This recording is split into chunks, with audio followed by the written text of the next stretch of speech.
어, 정말로 우리 모든 성도분들께서 이 잠언 30편에 쓴 아굴과 같은 그런 중심을 가지고 신앙생활을 하시는 은혜가 있으시길 바랍니다. 이 시편 30편을 읽었을 때, 묵상했을 때 무엇이 전달되냐면요, 이 아굴이라는 사람은 정말 하나님을 만나고 싶어하는 사람이구나. 이 아굴이라는 사람은 정말 그 하나님에 대한 갈급함, 애통한 마음이 절절한 사람이구나. 이 사람이 많이 공부하고 많이 배우고 많이 깨달은 사람입니다. 그런데 많이 공부하고 많이 배우고 많이 깨달았는데 공허한 거예요. 많이 알고 있는데, 많이 알았다고 생각했는데 왜, 왜 나는 정작 행복하지 않을까? 왜 많이 얻었는데, 많이 가졌는데, 많이 알고 있는데 왜 나는 평안하지 않을까? 왜 나는 감사하지 못할까? 왜 자꾸 나는 불안하고 두려울까? 도대체 그 이유가 뭘까? 왜 나는 이렇게 짐승과 같이 많이 나는 공부한 사람인데도 짐승처럼 누가 툭 건들면은 그거에 못 이겨가지고 나를 세우고 경계하고 왜 이렇게 나는 살고 있을까? 그거에 대해서 너무 답답해함이 이번 잠언에서 보여지고 느껴집니다. 그래서 이 사람이 나는 못 배웠다. 거룩하신 이가 누구이신지, 또 거룩하신 자를 알려면 어떻게 해야 되는지 나는 못 배웠다. 세상 것은 그렇게 많이 배웠지만 정작 하늘에서 내려왔다가 올라간 자가 누구인지, 정작 바람을 장중에 모으는 자가 누구인지, 물을 옷에 싼 자가 누구인지, 도대체 이 땅의 끝을 누가 정했는지, 그 이름이 무엇인지, 또 그의 아들의 이름은 무엇인지 너는 아느냐? 나는 모른다. 알고 싶다. 깨닫고 싶다. 나도 이 우주 만물을 창조하신 이를 알고 싶다. 나도 이 우주 만물을 창조하신 그의 아들 예수를 알고 싶다. 그리스도를 알고 싶다. 여자의 후손이 누구인지 알고 싶다. 너는 아느냐? 하고 이 많은 지식을 가진 엘리트가 갈급한 마음을 가지고 호소하고 있습니다. 나도 하나님 만나고 싶다고. 나도 하나님 누리고 싶다고. 나도 도대체 여자의 후손이 누구인지 깨닫고 싶다고 애통한 마음을 가지고 호소하고 있습니다. 이게 아굴의 그 메시지가 아니라 하나님이 왜 잠언 30편에 이 아굴의 깨달음을 기록했느냐가 중요한 것입니다. 아굴이라는 사람이 이랬구나가 아니라요, 왜 지금 오랜 시간이 지나서 저와 여러분이 이 잠언 30장을 읽고 있냐 이것입니다. 이것을 통해서 정말로 저와 여러분의 가슴이, 마음이, 중심이 하나님을 만나고자 하는 그 한과 중심이 회복되시길 원하기 때문에 하나님께서는 이것을 성경에 기록하셨습니다. 그래서 하나님, 정말로 내가 신앙생활을 오래 했다고 할지라도, 내가 매일매일 하나님께 예배한다 할지라도 그것이 타성에 젖어서, 그것이 아무런 감정도 없이 아무런 중심도 없이 그냥 행위로 나도 모르게 삼원을 하고 다섯 기초를 하고 적용해보고 그것이 아니라 정말로 내 영혼 깊숙한 곳에서부터 나 정말 하나님 만나고 싶어요. 정말 하나님과 함께하고 싶어요. 나는 정말 하나님과 교제하고 싶어요. 하나님, 내 문제 해결 때문이 아니라 나의 영혼이 원래 하나님과 함께 행복한 거잖아요. 나의 영혼이 원래 하나님을 알아갈 때 그때 기쁨이 생기고 하나님이 이런 분이시구나. 하나님이 이렇게 나에게 역사하시는구나. 하나님은 이렇게 나를 인도해 가시는구나. 하나님은 이러한 마음을 가지고 나를 사랑하고 계시는구나. 이것을 알아갈 때 내 영혼이 행복하잖아요. 하나님, 그러니 문제 해결을 위해 하나님을 만나려고 하는 것이 아니라 진짜 나의 근본이 하나님 때문에 행복하고 하나님 때문에 평안하고 하나님 때문에 감사한 그 영적 상태가 될 수 있도록 이 아골이라는 사람이 가졌던 그 갈급한 마음이, 애통한 마음이 내게도 임하게 하여 주시옵소서 하고, 정말로 우리의 이 신앙에 대한 중심이 회복되는 오늘이 되시길 바랍니다. 이 아굴이라는 사람이요, 그리고 또 뭐라고 얘기했냐면요, 그렇게 하나님을 애타게 찾고 하나님 만나고 싶고 하나님을 알고 싶고 하나님을 깨닫고 싶어서 하나님의 말씀을 읽기 시작한 거예요. 그래서 하나님의 말씀을 읽기 시작했더니 뭐가 보이냐? 하나님의 말씀은 다 순전하며, 여태 세상 지식을 공부했을 때는 그 세상 지식을 만들어냈던 사람들의 그 가슴과 중심이 느껴졌겠죠. 내가 이런 걸 발견했어. 내가 이런 걸 깨달았어. 이걸 알면은 성공해. 내가 하라는 대로 가르치면은 이런 응답을 받을 수 있어. 세상 것을 막 공부하고 학습했을 때는 나도 모르게 자꾸 나는 하고 이 창세기 3장이 점점 강해지는 그것을 느꼈을 것입니다. 공부를 하면 할수록 자꾸 육신의 눈이 밝아지고, 공부를 하면 할수록 더 잘해야 돼, 더 깨달아야 돼, 더 성공해야 돼. 나도 모르게 이 창세기 11장으로 막 달려가고 있었는데, 그런데 이상하게 하나님의 말씀은 순전하구나. 하나님의 말씀은 깨끗하구나. 하나님의 말씀은 동기가 없네. 아니, 말씀을 읽으면 읽을수록, 말씀을 묵상하면 묵상할수록 평안하네. 그리고 하나님의 말씀은 자꾸 내가 읽고 의지할 때 나도 모르게 내게 말씀이 방패가 되시는구나. 그렇게 공부를 많이 해도, 그렇게 열심히 살아도 마음의 이 불안과 두려움, 염려, 걱정이 끊이질 않았는데 왜 지금 이 두려움과 염려, 걱정이 사라졌을까?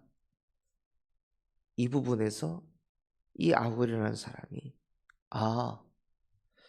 내가 염려, 걱정을 없애려고 한 게 아니었는데, 내가 이 불안함을 떨쳐버리려고 막 결박기도를 하고 난리를 친 게 아니었는데, 하나님을 의지하다 보니 이게 사라졌구나. 여기에서 아굴이라는 사람이 깨달은 거예요. 무엇을 깨달았냐? 보이지 않게 여호와께서 방패가 되어주고 계시는구나.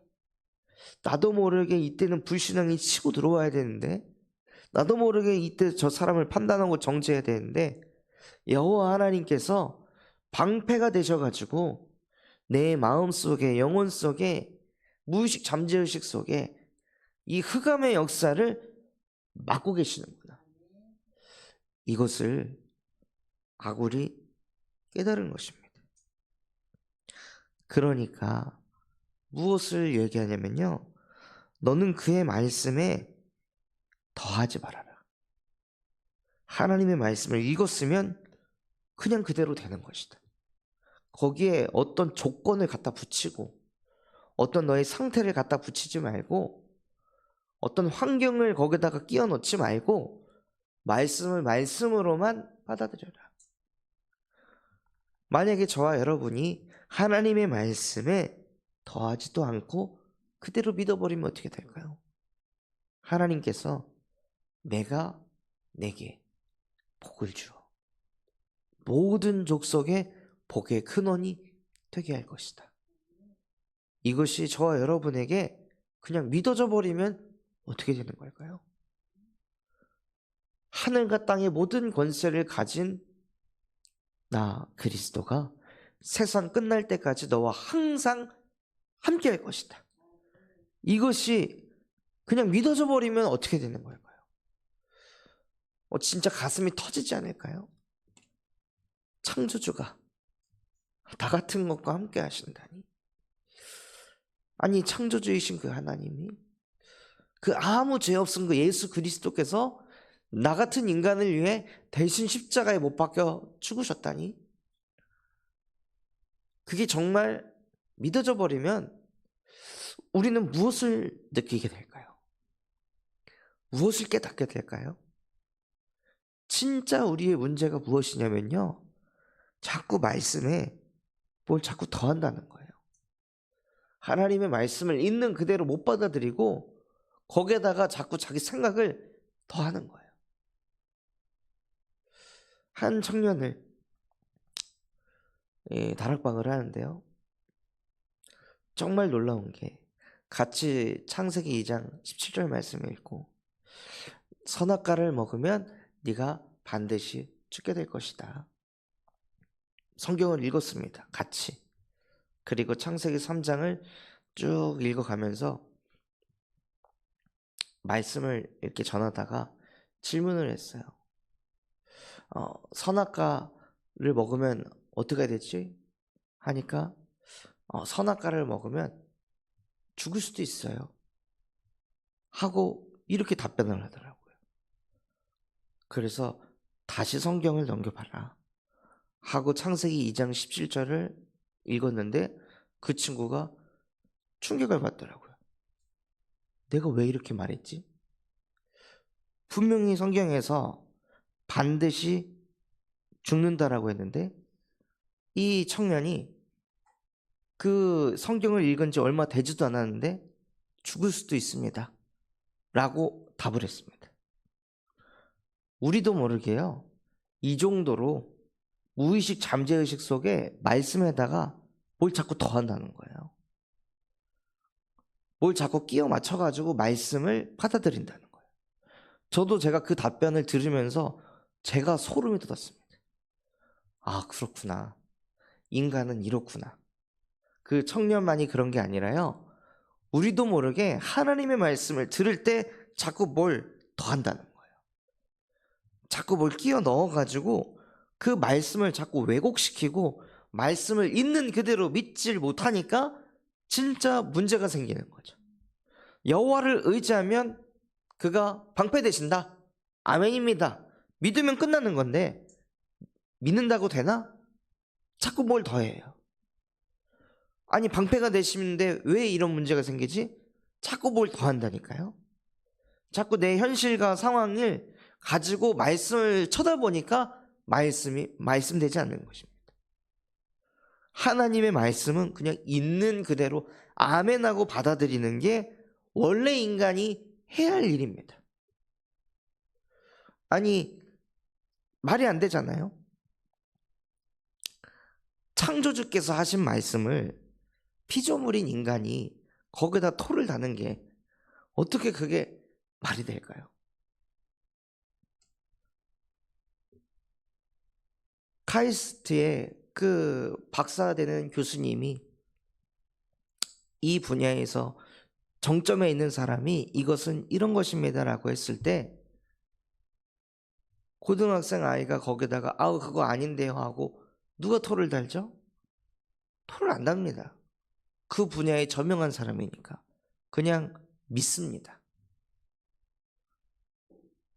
말씀 또한도 마찬가지여야 합니다. 우리가 아는 거 가지고, 우리가 깨달은 거 가지고, 우리가 지금 가지고 있는 거 가지고 말씀을 바라보는 것이 아니라요, 신앙생활은 위에서부터 시작하는 것입니다. 바닥에서부터 위를 올라가는 것이 아니라 위에서부터 시작하는 것이 신앙생활입니다. 하나님이 하늘 보좌에서 주신 말씀을 그대로 내 것으로 받아들이는 것, 그것이 신앙생활입니다. 그래서 그것을 깨달은 아굴이라는 사람이 너는 그의 말씀에 더하지 말아라. 그가 너를 책망하시겠고 너는 거짓말하는 자가 될까 두려우니라. 왜 거짓말을 하는 자가 되죠? 말씀에다가 뭘 껴 넣는 거예요. 그러니 무슨 일이 벌어지냐? 말씀이 성취되지 않는 응답이 따라옵니다. 그러니까 말씀이 성취되지 않으니까 그 말씀 대신 하나님을 누군가에게 말했을 때 자꾸 거짓말쟁이가 될 수밖에 없습니다. 그래서 하나님의 말씀을 있는 그대로 아굴의 그 심정을 가지고 정말 하나님 만나고 싶다, 교제하고 싶다, 이 가슴을 가지고 예배하시기 바랍니다. 또 내가 두 가지 일을 주께 구하였으니 내가 죽기 전에 내게 거절하지 마시옵소서. 곧 헛된 것과 거짓말을 내게서 멀리 하옵시며. 우리도 모르게 자꾸 헛된 것을 쫓아갑니다. 내가 이렇게 되면 더 하나님을 믿겠습니다. 이렇게만 해주시면 나는 정말 하나님을 위해서 살겠습니다. 다 거짓말입니다. 저도 보니까 아니더라고요. 신앙생활하는 여정 속에 하나님이 이것만 응답해 주시면 나 정말 하나님을 위해서 살게요. 잠시 그렇게 살더라고요. 응답이 왔을 때 진짜 하나님이 살아계시는구나 하고 막 뜨겁게 하나님께 눈물을 흘리고 내 생을 다 바칠 것처럼 신앙 고백했지만 잠깐 그렇게 살더라고요. 그래서 이 아굴이라는 사람은 나를 가난하게도 마시고 부하게도 마시고 그냥 오직 필요한 대로만 응답해 주시옵소서. 그래서 그런 눈에 보이는 응답, 기적, 표적, 이것에 따라 내가 하나님을 믿고 의지하지 않을 수 있도록, 그래서 저와 여러분에게 필요한 응답이 무엇이냐면요, 필요한 대로만 하나님이 주시는 것입니다. 남에게 보여지기 위해 부한 것도 아니고 또 너무 응답이 없어서 그거에 막 얽매여 사는 것도 아니라 필요한 대로 주시는 그대로, 그거 가지고 하나님과 함께하는 인생 되시길 바랍니다. 이 말씀들을 가지고 뭐에 적용하시냐? 여러분의 업에 적용하시는 겁니다. 하나님이 내게 주신 업의 현장, 산업 현장 속에 무엇을 누리시냐면요, 하나님, 이 산업을 어떻게 하면 지킬 수 있습니까? 많은 산업인들이 그 산업을 유지하려고 하잖아요. 또 유지하는 걸 넘어 어떤 이는 발전하려고 합니다. 그런데 그 산업에 저주와 재앙이 오면 단번에 끝나는 것입니다. 그래서 산업 현장에서 하나님, 나는 당신을 의지합니다. 내가 오랫동안 이 업에서 많은 기능과 재능과 달란트를 가졌다 할지라도 나는 하나님이 필요합니다. 이 업의 현장 속에서도 하나님을 의지하지 않으면 나는 안 됩니다. 뭔가 매출이 있어도 자꾸 내 마음속에 끊임없이 염려와 걱정과 불안이 치고 들어올 수밖에 없습니다. 그러니 여호와여, 아굴이라는 이 사람이 하나님을 만나고자 하는 그 애통한 가슴을 가졌듯이 내게도 그 가슴을 업의 현장에서 누리게 하옵소서. 그래서 그 현장에서 뭘 자꾸 새기시냐면요, 하나님의 말씀을 내 안에 새기시는 겁니다. 더하지도 말고 빼지도 말고 내 생각 집어넣지도 말고 말씀 그대로 현장에서 아멘하시기 바랍니다. 그때 하나님께서 우리 모든 성도분들의 업의 현장 속에 여호와께서 방패되실 줄 믿습니다. 그래서 정말 우리 모든 성도분들이 하나님은 그를 의지하는 자의 방패시니라, 이 말씀이 실제 성취되는 것을 보는 증인이 되시기를 예수 그리스도의 이름으로 기도하겠습니다. 받은 말씀 가지고 합심해서 기도하겠습니다. 하나님, 정말로 이 아굴이라는 사람이 많이 배웠고 많이 깨달았으나 그것 가지고서는 인생에 방패될 수 없음을 깨닫고 하나님을 만나려고 하고 하나님을 누리려고 했던 그 애통한 마음과 가슴이 내게도 임하게 하여 주시옵소서. 그래서 누구보다도 하나님의 말씀을 사모하게 하여 주시옵시고 그 순전한 하나님의 말씀을 내 것으로 의지할 때 여호와 하나님이 방패되심을 체험하고 누리는 오늘 하루가 되게 하옵소서. 전 세계 예수 그리스도의 복음을 증거하시는 류광수 목사님과 담임 목사님에게 성령의 충만함과 오력으로 역사하여 주시옵시고, 또한 우리 군산 참소망교회가 금토일 시대를 열고 세 가지 뜰이 세워지게 하시며 청년 전도 운동이 일어나고 8번째 렘넌트를 세우는 렘넌트 시스템과 성경적 다락방 전도 운동을 일으키게 하여 주시옵소서. 그러한 마음과 중심을 담고 합심해서 기도하겠습니다. 하나님 아버지, 감사합니다. 정말로 하나님, 이 잠언의 저자가 가졌던 그 중심과 마음과 가슴이 하나님 내게도 임하게 하여 주시옵소서. 나도 모르게 타성에 젖어서 예배할 때가 너무나도 많이 있습니다. 정말로 하나님, 영적 지식을 축적하는 예배가 아니라 하나님과 나와의 깊은 관계가 회복되어지고 누려지는 예배가 되어질 수 있도록 은혜를 베풀어 주시옵소서. 누구보다도 마음을 다하고 뜻을 다하고 힘을 다하여 주 너희 하나님을 사랑하라 말씀하신 것과 같이 하나님을 사랑하기 때문에 예배하게 하시고, 하나님을 사랑하기 때문에 그 말씀을 의지하게 하시고, 하나님을 사랑하기 때문에 그 말씀에 그 어떤 것도 더하지도 않고 빼지도 않고 그 나를 사랑하시는 그 하나님의 마음을, 그 말씀을 내 안에 그대로 담을 수 있도록 하나님 성령의 충만함을 더하여 주시옵소서. 그래서 정말 그 말씀 붙잡고 있을 때 여호와께서 내 인생의 방패되심을, 여호와께서 나의 업의 방패되심을, 여호와께서 내 업의 현장 속에 정말로 좌정하셔서 모든 것을 다스리시고 인도하시는 것 체험하는 인생 되게 하여 주시옵소서.